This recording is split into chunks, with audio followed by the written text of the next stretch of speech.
Alhamdulillahirabbil alamin. Allahumma shalli ala sayyidina Muhammad wa ala ali sayyidina Muhammad. Rabbi shrah li sadri wa yassir li amri wa hlul 'uqdatam min lisani yafqahu qawli. Amma ba'd. Subhanaka la ilma lana illa ma 'allamtana innaka antal alimul hakim. Ya Fattah ya Alim, ya Fattah ya Alim, ya Fattah ya Alim, ya Fattah alim, ya Fattah bi-ridha. Qala al-musannif rahimahullah nafa'ana Allah bihi wa bi'ilmihi fid dharain amin.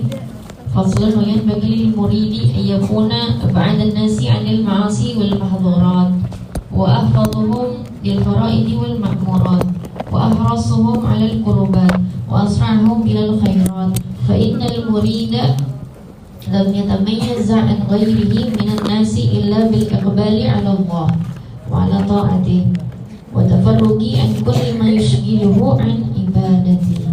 Ya. Habib Abdullah bin Ali Al-Haddad mengatakan dalam kitab Adab Sulukul Murid, yaitu tata caranya orang yang ingin menuju kepada Allah Subhanahu wa ta'ala.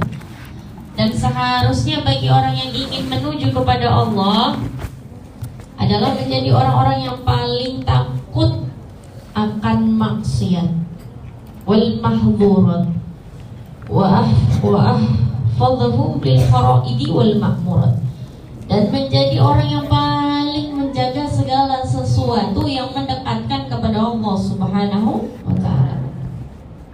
Tetapi hati-hati ya, berapa banyak orang memiliki amal yang begitu tinggi, menyombongkan dirinya, kemudian hilanglah semua pahala-pahala kebaikan dan lelah letihnya. Dan ada pula orang yang memiliki dosa yang begitu besar, yang tadi tengok orang yang begitu hina, tetapi dia bertaubat dan dia menjadi salah satu orang-orang yang memiliki posisi yang khusus di sisi oleh Allah Subhanahu wa ta'ala. Sebagaimana sabdanya Nabi Muhammad SAW,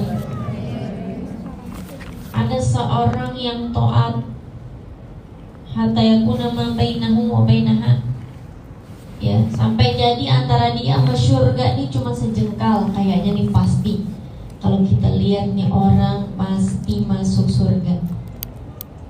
Sabaqahu kitab fayamalu bi'amalu ahlun nar fayadkhuluha. Maka dia udah mau mati, dia ngamalin amalan ahlun nar, dia akhirnya masuk neraka. Ada juga yang sebaliknya, ahlu maksiat sampai kayaknya neraka amal ini sejengkal doang, tinggal dia masukin. Fayamalu bi'amali ahlil jannah, dia ngamalin amalnya ahlul jannah, sebelum meninggal dia meninggal, fayadkhuluha, dia masuk surga. Ada kisahnya dua orang adik kakak, ya. Dua orang adik kakak ini, satunya ahlu ibadah, satunya lagi ahlu maksiat. Di jalan itu dalam waktu yang lama adiknya bermaksiat terus dan kakaknya ini ibadah terus, sampai akhirnya terlintas dalam pikiran yang bermaksiat ini, saudaranya bermaksiat ini, aku pengen banget deh jadi kayak saudara aku yang suka taat. Kayaknya enak banget dia dekat sama Allah, kayaknya enak banget jadi orang yang taat. Akhirnya dia mau nyamperin saudaranya. Saudaranya satu lagi yang tukang taat kepikiran, kok dia bermaksiat mulu, kayaknya aman-aman hidupnya, mau coba, saya mau cobain bermaksiat. Begitu di jalanan menyebabkan sebuah tragedi yang keduanya meninggal.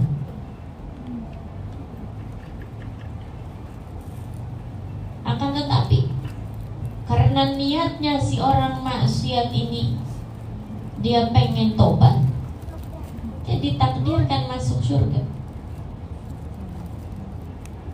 Dan karena si orang ibadah ini, dia memiliki niat dan mau maksiat, dan dia meninggal dalam keadaan dia ingin menjalankan maksiat, nasallallahu alaihi wasallam, dia ditakdirkan diazab. Maka bagi sesiapapun yang dalam posisi memiliki himmah yang besar dalam ketaatan, memiliki himmah yang besar besar, dalam majelis memiliki himmah yang besar, jangan sekali-kalinya kita merendahkan orang-orang yang hina. Karena gak akan ada yang tahu bagaimana kamu meninggal su'ul khatimah atau husnul khatimah. Doakan, ya Allah, dia orang muslim, muslimat, dia umat Nabi Muhammad, ya Allah kasih dia hidayah, kasih dia ampunan. Dan siapapun yang sedang berada dalam posisi bermaksiat atau sedang menjadi orang yang tidak bisa berlepas dengan maksiat, maka jangan putus asa dari rahmat Allah. La taqnatu min rahmatillah, innallaha yaghfiru dzunuba jami'an. Allah kalau mau ngapusin dosa, Allah bisa. Ya. Maka walaupun kita menjadi seseorang yang taat, perhatikan hatimu. Kalau kamu jadi seorang yang maksiat, perhatikan harapanmu. Sebagaimana kita mengambil daripada kisah para orang-orang soleh, ya, orang-orang yang telah mendahului kita, bagaimana melalui dunia ini, bagaimana mereka masuk ke dalam dunia akan tetapi tidak mengambil dunia dalam hatinya, dan hanya menjadikan dunia hanya tempat lelah letih, karena sejatinya istirahat adalah di akhirat kelak. Banyak kisah-kisah daripada para ulama ulia salihin, ya, orang-orang soleh, orang-orang terdahulu yang telah mendahului kita, yang berikan kepada kita contoh. Banyak dikisahkan oleh guru-guru kita ataupun terdapat dalam kitab-kitab. Contohnya adalah, ya, Sayyidina Sufyan Ats-Tsauri ketika sedang dimandikan, wajadat fi jasadihi maktuban, di jasadnya itu tertulis, nggak ada yang nulis, fasayakfiyahumullah wa huwas samiul alim. Tiba-tiba yang memandiin lihat ada tulisan di jasadnya, Allah yang akan menjaganya, wa huwas samiul alim.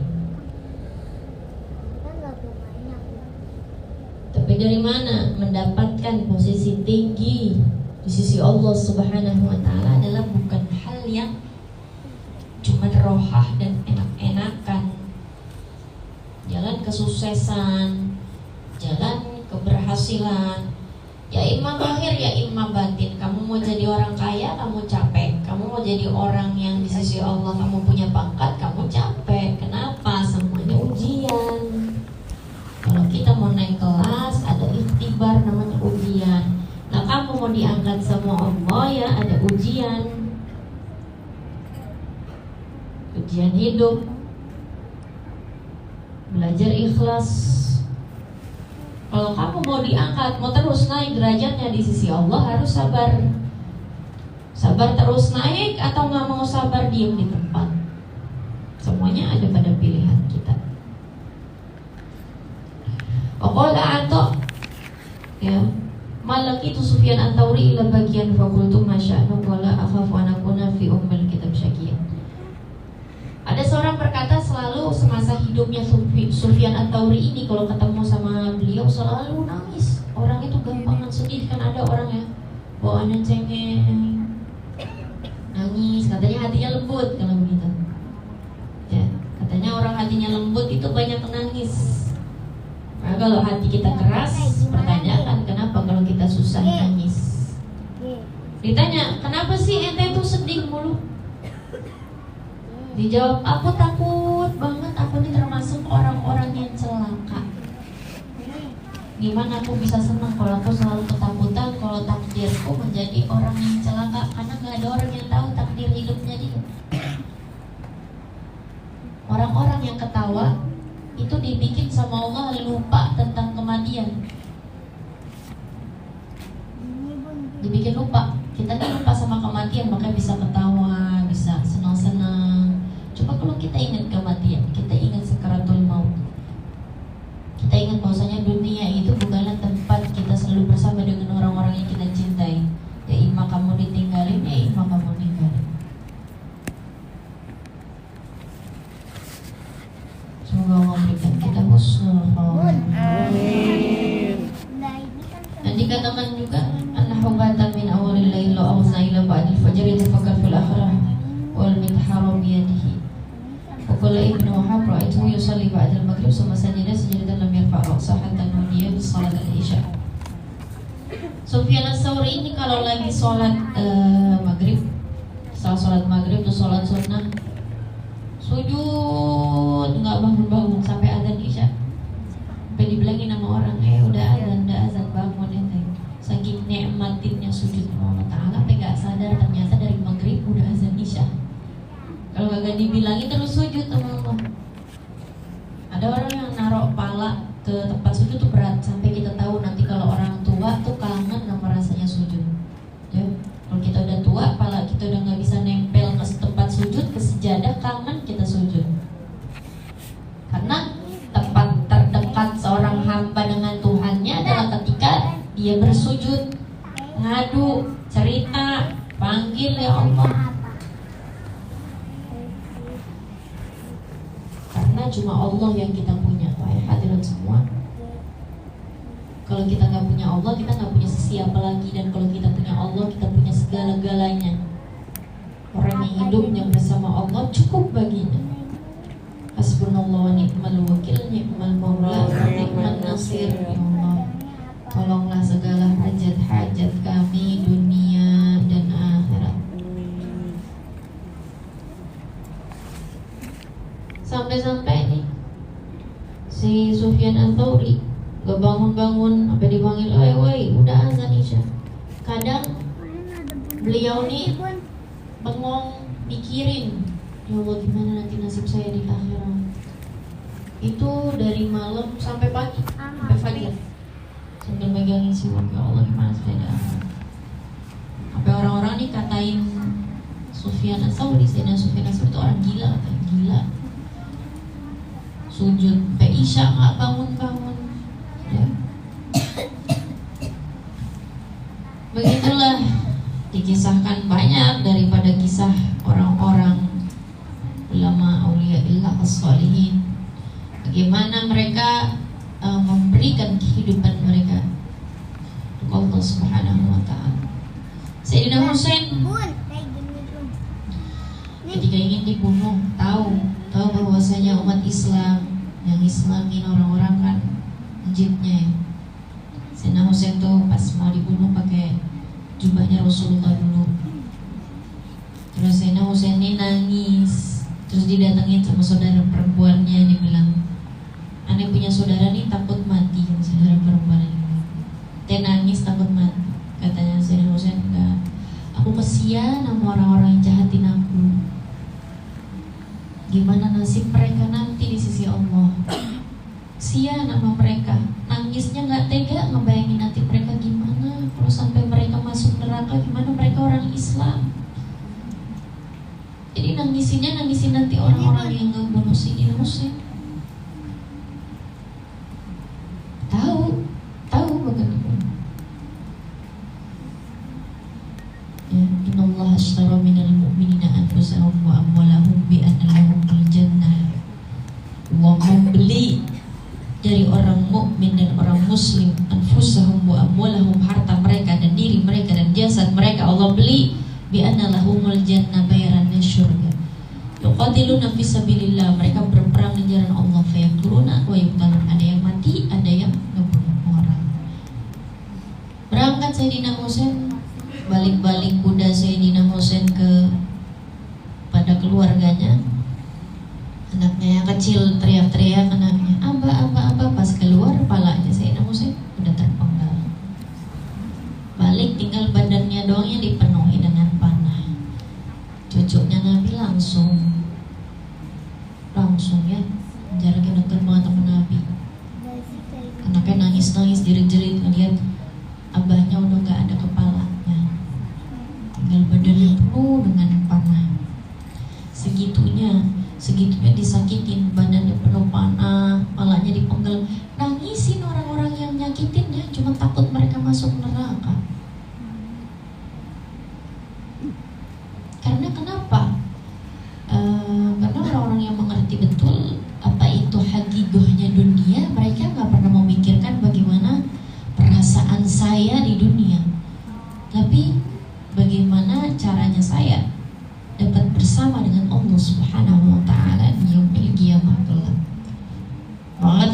Husain waktu ketika disamperin sama saudara perempuannya, Sayyidina Husain cuma bilang gini, oh iya ya, saya besok buka puasanya bareng sama Nabi sama Abah. Jadi dibunuh dalam keadaan berpuasa. Begitu orang-orang yang mengerti betul hakikah dunia. Maka bagi kita yang alhamdulillah diberikan Islam yang mudah, tanpa ujian, tanpa cobaan. Ya ada ujian hidup, namanya kita hidup, pasti ada ujiannya. Bersyukur sama Allah Ta'ala dan kenali lagi bagaimana maksud daripada tujuan kita hidup di dunia, dan terus baca dan dengarkan kisah-kisah orang-orang soleh. Ternyata jauh banget kadarnya kita ini di posisinya mereka. Anak dulu waktu di Darul Zahra, waktu anak nelfon abah nangis-nangis, jarang kalau udah gak kuat, titik udah gak kuat banget, tapi capek ya abah, capek ya. Kadang tuh udah usaha gitu ya, karena kan buat ngambil kelas tahfiz berbarengan dengan rutinitas yang sangat teratur di Hadramaut tuh luar biasa gitu, luar biasa banget, Masya Allah. Capek ya Mbak, kadang kita tuh hafalan sambil lapar, sambil ngantuk, merem-merem. Terus anak bilang, anak pernah ketiduran di dekat tong sampah. Anak nggak nyadar, lagi ngafalin, lagi murojaat, soalnya sadaran di tong sampah gitu. Sampai akhirnya tong sampah yang gede. Sampai kata teman anak, Bel, lo tidur jangan di tempat sampah, bisa nggak tempat yang bagusan dikit gitu. Jadi kan kalau mau ketidurannya cakep gitu ya. Capek banget karena gitu, Mbak, ya Allah, anak nangis terus. Abah bilang, coba deh bandingin capeknya sama capeknya sahabat-sahabat Nabi. Udah sama belum?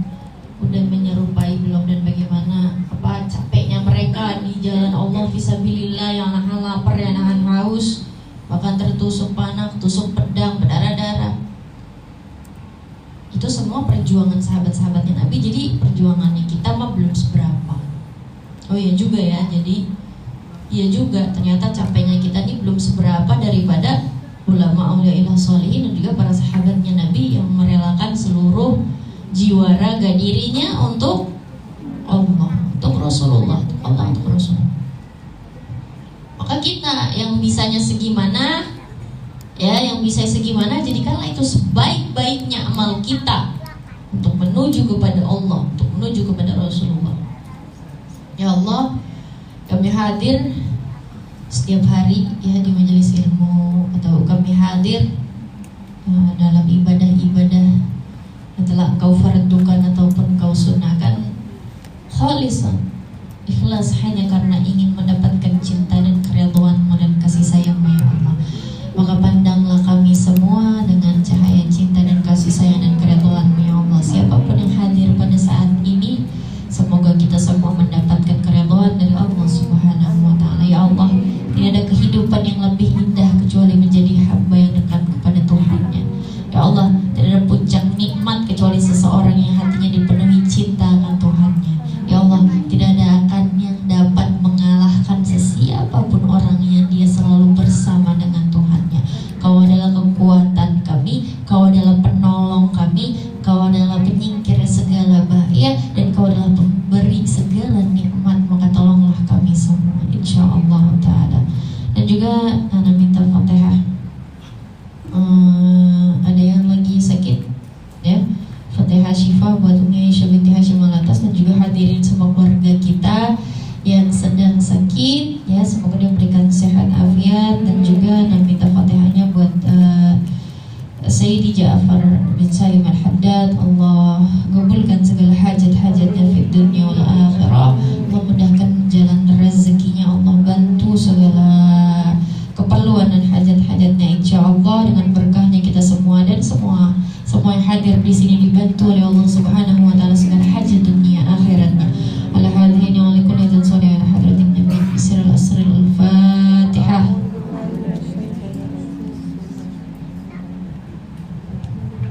Ghairil maghdubi alaihim waladdallin. Amin. Rabbana ighfir lana warhamna محمد